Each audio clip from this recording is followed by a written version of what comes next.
Hello and welcome to Monday's Agenda. In today's program, we'll be looking at measures being taken to develop the agriculture sector in order to make it more beneficial for stakeholders, including farmers, women and processors. My guest is the Technical Director from the Agricultural Markets Development Trust, AMDT, Michael Kairumba. Welcome to the program. I want to first begin by talking about AMDT, the Agricultural Markets Development Trust, and its background work in Tanzania and what's its core mission. The Agricultural Markets Development Trust was founded by the governments of Denmark, the governments of Sweden, the governments of Ireland, and the government of Switzerland. So those founding donors came together to form the trust in order for the trust to address what they see through their experience in Tanzania as long-term difficulties in trying to improve the agriculture sector, particularly for the benefit of farmers and agricultural medium and small enterprises in Tanzania. So the mission of MDT is to unleash changes, long-term scalable changes in the agriculture sector that are for the benefit of farmers that are trying to do something in agriculture commercial, but they are not able to sustain it. And our estimates indicate that those who are trying to do something in agriculture, something commercial, but are not able to sustain it, are nearly 7 million people. So MDT is targeting about 10% of that, about 700,000, to try and see through experimentation and piloting with different actors what kind of mechanisms, what kind of business models, what kind of infrastructure and supporting services would work to make the sector more competitive and more inclusive. So that's our mission, and we hope that after a period of 10 years at least, to see that the people we're targeting have got increased and sustained income and employment opportunities. For MDT, opportunities are critical. It's not just increasing incomes, it's to make sure that around these people we're targeting, they've got opportunities for employment and for income, meaning that they have got a diversity of what they can do to improve their lives. In your intervention, in the work that you do, what's the gender? Do you have any gender component of it? So yes, we want to particularly target women and youth as a trust. What is unique about the approach that you're taking? We take what I would call a holistic approach. We look at the market not just in terms of just what somebody can put in the market out there and sell. We look at an entire market system, which includes anybody who's trying to sell or buy something, whether it is a good or a service or a technology. So we look at all those markets that would make the agriculture sector work. So, and when I say we take a holistic approach, it means we don't only deal with the people who are trading with each other, those who are doing transactions, we also deal with those who support them to be able to do those transactions. So any supporting service or function that is there, finance is one of them, information, infrastructure, all those things that make the business do better is something we're looking at. The other component we look at is what we call the rules of doing business, because there's no transaction, no business that can be done without some form of rules, whether they are formal or informal. And these examples, of course, include laws, regulations, standards, codes of conduct, and any other thing that guides people on how to do business. So we look at the whole system and we try to address areas where we feel are gaps, and then we deal with them in a way that is long-term by making sure that those who need to play those roles are capacitated to do them, and we try to create incentives for them to stay in that place, to do that function in a sustainable way for a long time. Markets seem to be, have been said to be a problem, particularly in Tanzania, for farmers' produce, compared to other countries in the region, say like Kenya. Why is it so? Is it because there's no information on markets, or is it because the process or the crops themselves do not meet requirements of markets outside Tanzania? I wouldn't say markets per se, particularly markets for end products, are a problem for Tanzania. They are in some commodities, some crops, but they are not in some others. So in general, I would say the real challenge is to deal with usually a set of about 4 or 5 or so big issues including markets, that will then unlock the whole chain to work. So yes, you can say there are challenges of markets for Tanzania, but those are not only unique for Tanzania. There are probably equally similar challenges elsewhere. But certainly Tanzania has got a big potential from the production point of view, from the availability of resources for production, and also the players are here. They are players who can make a difference. So the question is, how do you do two things? One is, how do you get these players to work together in a coordinated way so that you're dealing with the issues that have been here for the long term, for the longest period, and also in a way that unlocks the market so that you have the right players doing the right thing with the right capacity and the right incentives. So that's what we try to aim at. In other words, you don't just deal with only one aspect, for example, the end market. You need to deal with, for example, you may find that what's blocking people from entering a market is less about the demand not being there, but more about the quality of the product they're putting on, or it is actually goes back right to the type of seed or variety they're putting on the market. If it's not being demanded, it doesn't matter how good you pack it or how much quality you invest or how much processing you do, the demand will not be there. So it's basically to deal with the issues that address, that will unlock an entire value chain to grow. And we're really looking for growth opportunities. That's why we're looking for income opportunities and employment opportunities. And those will only exist if there's growth. What is the state of affairs in the value chain of sunflower? From the seeds, let's start from the seeds and work our way through the end product, through oil. Sunflower belongs to a group of commodities called edible oils, and sunflower is the second most important edible oil in Tanzania, if you look at in terms of the trade volumes. But in terms of an edible oil that can be produced in Tanzania on comparative advantage to other countries and has the potential to grow and involve a lot of people, sunflower is number one currently. So what we found, because sunflower is one of the commodities that we are trying to work with other partners to develop, what we found is that one of the key challenges that has been holding back the sector, the subsector, is the lack of improved varieties, seed varieties. There are seed varieties that are here. There's particularly one, I think, called Record, which is around and has been around for some time. It does produce optimum yields at some point, but it's very difficult to sustain that in the long term. And then you also find that the market is demanding for different types of oils that this particular seed cannot produce. And that's where the growth is. So one of the things we're trying to do now is to bring in more varieties of improved seeds that not only are better than Record in productivity, in terms of weight, but you can also get a higher percentage of oil out of that seed. But not only that, you can also get different compositions of oil, which are demanded in different markets. So that has been one area we think has been limiting the growth of the sector. And we believe if you do a proper intervention that brings on board those varieties, not only that, but also brings the ability for the country to breed and produce those seeds here so that they are cheaper and more accessible, and you bring in more players who can then be engaged in the trading that can reach the farmers out there, then it becomes a much more vibrant industry if the growth market is there. Or the most progressive countries that are producing sunflower oil, they produce these seed varieties almost every year. So a seed variety that came out last year, around this time, is already becoming obsolete. Here we've been having Record for, from what I understand, nearly 50 years. So that's the difference.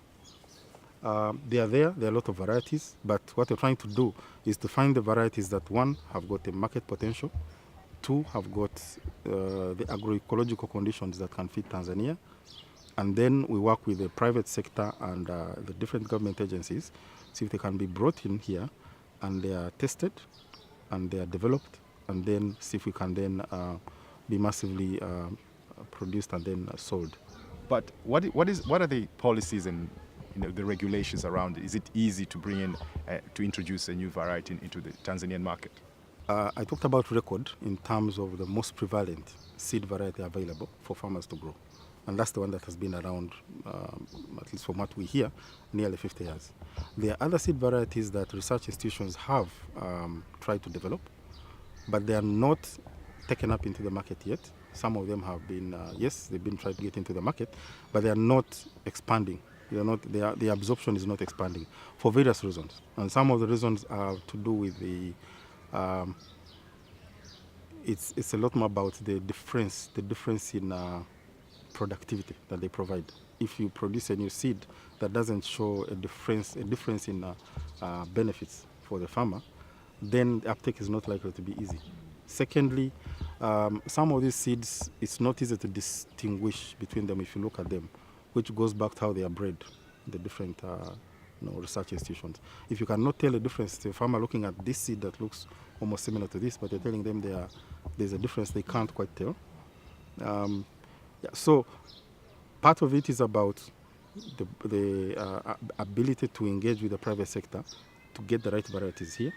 Part of it is to also enhance the capacity of the breeding institution to breed high quality varieties. But also the other thing is also the distribution system. The varieties that have been here and the ones that have been mostly bred are distributed. Basically, they are produced to be multiplied and used by farmers, not necessarily through a commercial system. So that alone will kill the incentive of the private sector to try and innovate, to try and bring new seeds. Because the farmer can use the same variety today, next year, and the other year. But eventually, the seed, of course, loses its good qualities. So that has been one of the major constraints when it comes to seed. And if these seeds are there somewhere in other oil-producing countries, why can't they just be transferred here? The little that I have seen, especially talking to the private sector, one has been, frankly, the linkage or the communication between the farmers, the seed companies, and the research institutions here with the type of seeds that are demanded in the market. That has been quite missing. And I think the gap was created because a number of, or most of the seed companies were not really interested to get into the market, the seed market for sunflower. So that alone creates a gap. The market continues to develop elsewhere, while here sort of in an environment where things seem to be moving on their own because you don't need any new seed, farmers can grow it on their own, but actually it is in the long term limiting the productivity of the industry. So there is that communication gap, the linkage gap was there. And also knowledge gap. Because if you don't know that there are seeds out there that have these kinds of performance that are demanded in the market and that can provide a decent margin, and they are providing good potential, then obviously the farmers and others divert into other businesses, leaving the subsector to remain where it is. So that's part of it. I think the government has worked quite well in terms of policies that allow companies who really want to bring on board seeds here in small quantities for testing with farmers and trying to develop. So that is possible. Yeah, but it hasn't been taken up sincerely because of the demand from the private sector. The seed companies has not been there. You're talking about sunflowers, the seed side. And then what about the processing side of things? Is this sector empowered enough to ensure that it meets demands of the market? Because as you indicated, there is a market for, if we're importing that, the second most biggest import in the country is edible oil. And so there is a big demand for it, and yet it's coming from outside. Surely the processing, this is an opportunity for the processing industry to take up this, the opportunity to fill this demand. There is an opportunity, yes, because Tanzania can produce sunflower and produce a good quantity. But the real challenge comes in if you put an input into a processing facility, an input that does not give you everything you want, then automatically as a business you don't perform well. So what has happened is, on the one hand, the seed that has been coming in gives you oil anywhere between 22% to 28%. Elsewhere they can get up to 40%. So already you can see the processing is standing at a disadvantage. That's one. Secondly, we also know that the majority of the processing facilities, at least in terms of numbers, I'm not sure about capacity, is small-scale processing. Their challenge has been mainly about a number of, but I'll pick only three, the ones that I know that really stand out. One is that they're not getting enough volume to process, so they are underutilizing their capacity for processing. that alone gives a disadvantage. You basically won't be able to make money to maintain your machinery and maintain your business. Secondly, as I've said before, you're not producing the quantities that you want in terms of output of oil. And thirdly, the machinery that they're using, to be able to get a good product and to get it in a standard that is acceptable in the market, you need a whole set of equipment. If your economics are not working well as a processor, so you try to adjust. So what happens is you adjust to technologies that are cheaper, that are probably not doing everything that needs to be done, but are relatively affordable. So as you do that, you obviously are limiting your potential also to grow. And also then, because the demand for such technologies becomes a lot or prevalent, what that means is that the market also adjusts. If you're importing good technologies 5 years ago, and now people are going for the cheaper technology because that's what is affordable, the market changes to cheaper technology. That means the other good technology becomes less available. It means even the players who are bringing the good technologies become less interested. So basically, you get into the downward spiral, which leads you towards low technology, low output, low capacity utilization becomes a challenge. So those are major issues. Of course, the others are power. Power has been a bit of an issue in terms of being expensive, but also some cases are not available. But I would say the most prevalent one are the machinery, the amount of input, the throughput that comes through the small-scale processors, and the quality of output they get. Those are serious issues. As AMDT, you don't give out money. Your main work is focused in facilitating and creating that enabling environment for the agriculture business to work. But money, hard cash is needed here. So how do you facilitate that?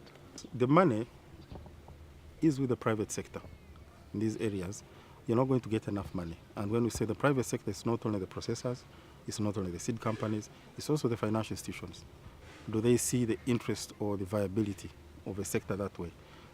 It's also the farmers, because farmers are also business people. They make commercial decisions whether we see it or not. They have to make economic decisions around what they grow and what they don't grow, for how long and what quantities. So if there are disincentives in a subsector, then it affects everybody. So the private sector does not invest, and you need a multiple range of actors to invest. You can try, maybe through the public sector, a government program, or earlier on there used to be development programs which try to bring these kinds of financial resources. They are not sustainable, because at the end of the day, the sector has got to be self-driving. The money must come from the people who are buying. It must be high enough to cover for the costs and allow people to save and make some profits. If that doesn't happen, you cannot drive investment. Obviously, yes, there are enabling environment aspects. Yes, I talked about a little bit about electricity and others. But as MDT, I would say, based on what we are seeing now, and we've been involved in the sunflower subsector for a short time, it's about a year and a half now, I would say the most critical thing is make the sector attractive, bring the right players, then work with them to try and solve those issues. They will innovate around certain things because the opportunity is there